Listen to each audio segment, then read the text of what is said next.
ભાઈ, ગઈકાલે ઇન્ડિયા એ અને શ્રીલંકા એની મેચમાં ક્રિકેટ ઓછું અને WWE વધારે જોવા મળ્યા. પ્લેયર્સે મેદાન પર જ એકબીજા પર સીધા હાથ ઉપાડી લીધા.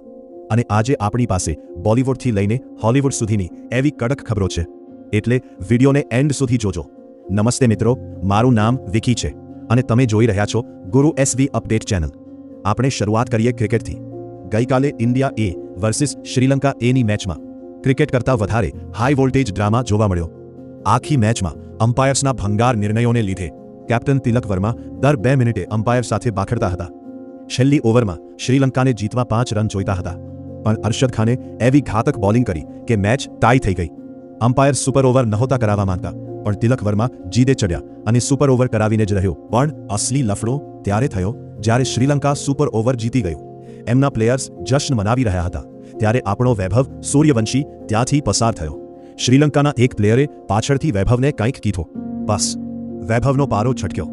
એણે પાછા આવીને પેલા પ્લેયરને સીધો જોરદાર ધક્કો જ મારી દીધો. ભાઈ, જતી વખતે પણ આંગળી ચીંધીને એવી ધમકી આપી કે શ્રીલંકન પ્લેયર્સ જોતા રહી ગયા.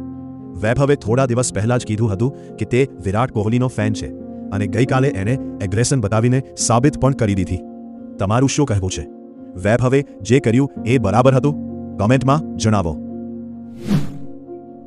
ફીફા વર્લ્ડ કપના એક કિસ્સાએ સોશિયલ મીડિયા પર ગુસ્સો અપાવી દીધો. મેક્સિકો વર્સિસ કોરિયાની મેચમાં એક મેક્સિકન ફેન કોરિયન યુવતી સામે આંખો ખેંચીને રેઝિસ્ટ હરકતો કરી રહ્યો હતો. વિડીયોએ વાયરલ થતાં જ ખબર પડી કે એ ભાઈ તો એક મેક્સિકન ટ્રેડ ગ્રુપના ચીફ હતા. પરિણામ, તેમની જોબ જતી રહી અને તેમને ઓફિશિયલ માફી માંગવી પડી. તમને પહેલું વાયરલ મીમ તો યાદ જો હશે. તેને પોતાની ઓકાત બતાવી દીધી. બેકગ્રાઉન્ડમાં પહેલું સોંગ વાગે. વેલ, એક્ટર સૂર્યાની જે નવી મૂવી આવી છે તેમાં તેમને પોતે આ સીને કમ્પ્લીટલી રિક્રિએટ કર્યો છે.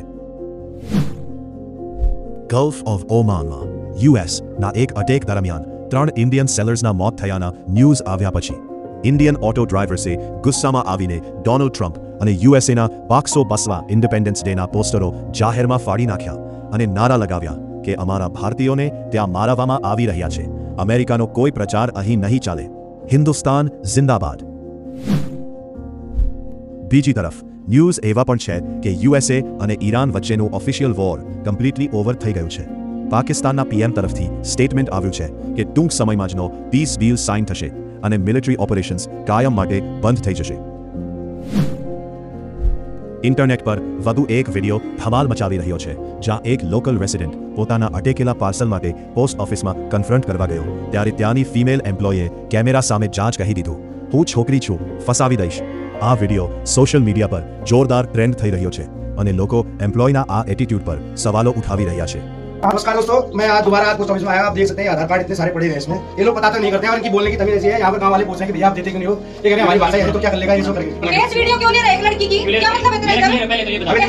देखो सरकारी में मैं हूं, कोई प्राइवेट में नहीं हूं मैं, ठीक है? वो ठीक है, लेकिन काम किसका बनता है बताओ. काम किसका? आदेश में एड्रेस आपके है, इसमें कहां की एड्रेस है ये देख एक बार. अरे मैं बता रहा हूं, पहले तो आप करके बात करो. बोलने की तमीज मेरी तमीज आप कह रहे हैं, आप बोलो. मेरी आप कह रही हो ना, मैं आपको मैंने तुमको कहा.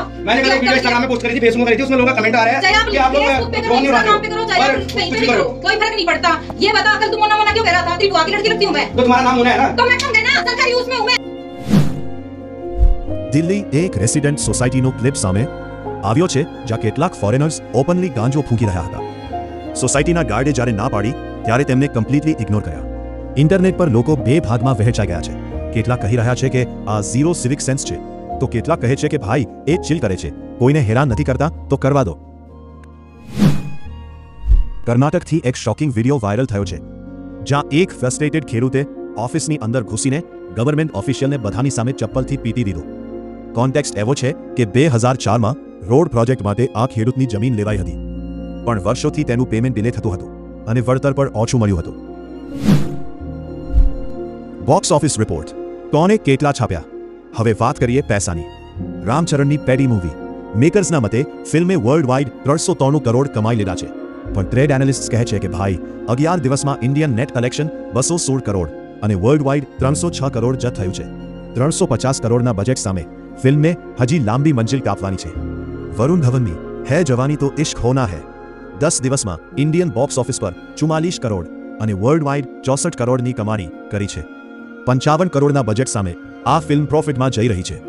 હોલિવૂડ ફિલ્મ ઓબ્સેશન ઇંગ્લિશ લેંગ્વેજમાં જ રિલીઝ થઈ હોવા છતાં ઇન્ડિયન બોક્સ ઓફિસ પર આ ફિલ્મ 45 કરોડનો આંકડો પાર કરી લીધો છે અને વર્લ્ડ વાઇડ $286 મિલિયન કમાઈને સુપરહિટ થઈ ગઈ છે. તો મિત્રો, આ હતી આજની ગરમાગરમ અપડેટ્સ. વિડિયો ગમ્યો હોય તો લાઇક કરો, તમારા ગ્રુપમાં શેર કરો અને હા, ચેનલને સબસ્ક્રાઇબ કરવાનું ભૂલતા નહીં હો. મળીએ છીએ આગલા વિડિયોમાં.